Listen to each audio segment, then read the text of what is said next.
As business experience major shifts and disruption on a global scale, procurement leaders are rising to the challenge of ensuring business continuity. Having visibility into your supplier relationship health is crucial to make that happen. But that's not easy. Each year you have interactions with thousands and thousands of suppliers and stakeholders, and these suppliers represent a unique and until now largely untapped set of insights, expertise, and ideas about who you do business with and how you can learn things to improve your processes and operations. With Qualtrics Experience Management for Suppliers, we now have the ability to listen, understand, and act by collecting information from your suppliers at the end of each key point of interaction across the source-to-pay journey. Through quick and lightweighted mobile-based surveys and with a couple of questions, it is possible to drive truly meaningful insights that can impact the way we do business and respond to the unexpected. This will be easy to understand when we look at some use cases.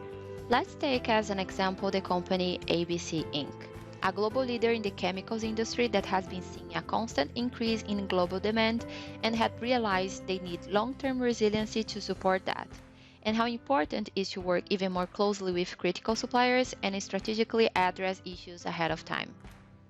This is John. He is the Global Strategic Sourcing Director of ABC Inc. He needs to source a set of new materials to support the increase of demand, but he's worried about the low amount of suppliers he's receiving quotes from lately. So John goes to Qualtrics dashboards to get a better understanding on what's happening. And the first insight actually confirms John's perception as he sees the RFP participation rate in the current month is only 31%. He also sees that this is happening for the past months, and September got the lowest rate in this particular region. So deep diving into this information, John sees that only 7% of the invited suppliers said that the RFP was a good fit for their business, and that most of the suppliers have a negative sentiment around tariff. John wants to know what the suppliers have to say about this, so he selects the term in the word cloud and see the specific comments the suppliers added into the survey.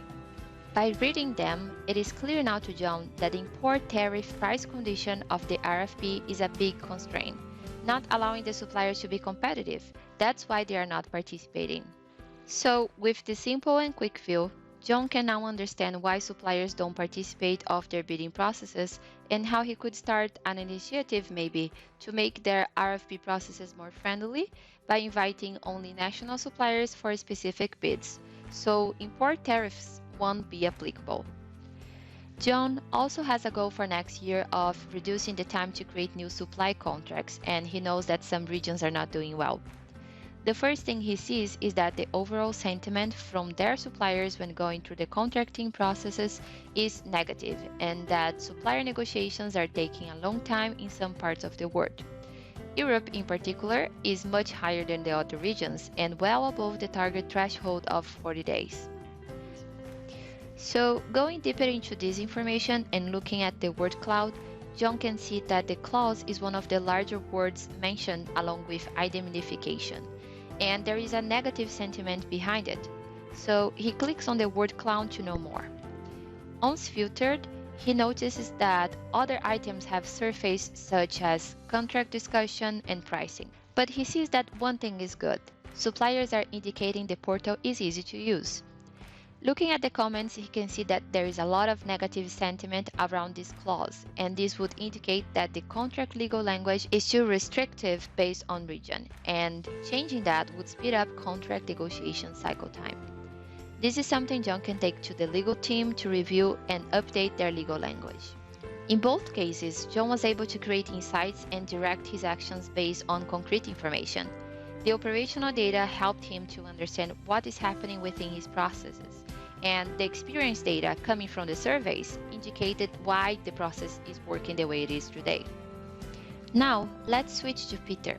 He's responsible for products and services delivery within ABC Inc.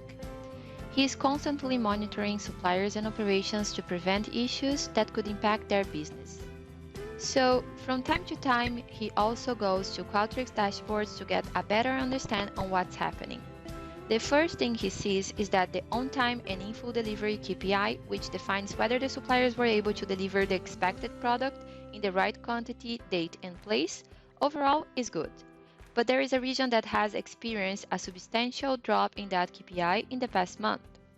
By drilling down, Peter can investigate why this is happening. In the word cloud, he sees that the most common term is delay. And by clicking on this word, he realized that every time transshipment, customs, port congestion is mentioned, a negative sentiment is detected. Transshipment is one of the big bubbles over here. So when Peter drills down to the specific comments made by suppliers, he sees that port issues in certain regions around the world are causing delivery issues.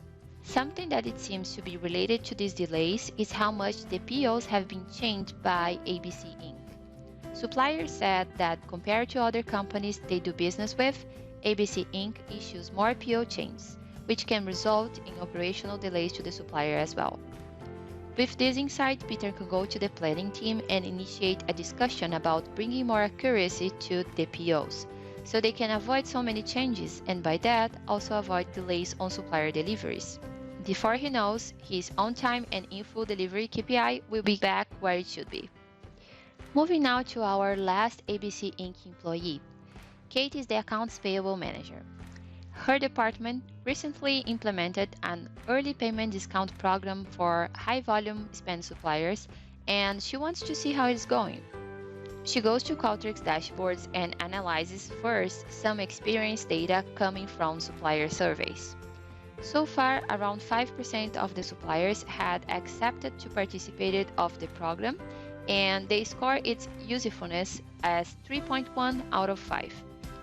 In order to understand what could be stopping suppliers to join the program or find better value on it, Kate selects one of the biggest terms in the negative word cloud, which is discount. And it seems that the discount payment term that has been offered might be soon enough for suppliers to consider joining the program. Kate also sees that most of these suppliers have not heavily adopted early payments, and the survey responses indicate why they haven't. It appears that payments to these suppliers have never been on time, yet the suppliers seem to have no confidence that they would get paid on time and therefore get no value from this program. So Kate can take this information back and investigate what is happening around the suppliers and payments not being made on time. If ABC Inc. can fix this problem, they can also drive more adoption of their early payment program. By bridging the experience gap in the supplier world, John, Peter, Kate, and the whole ABC Inc. can continuously improve the supplier experience to guarantee critical supply, deliver business resiliency, accelerate savings, and innovate with the speed business requires in today's reality.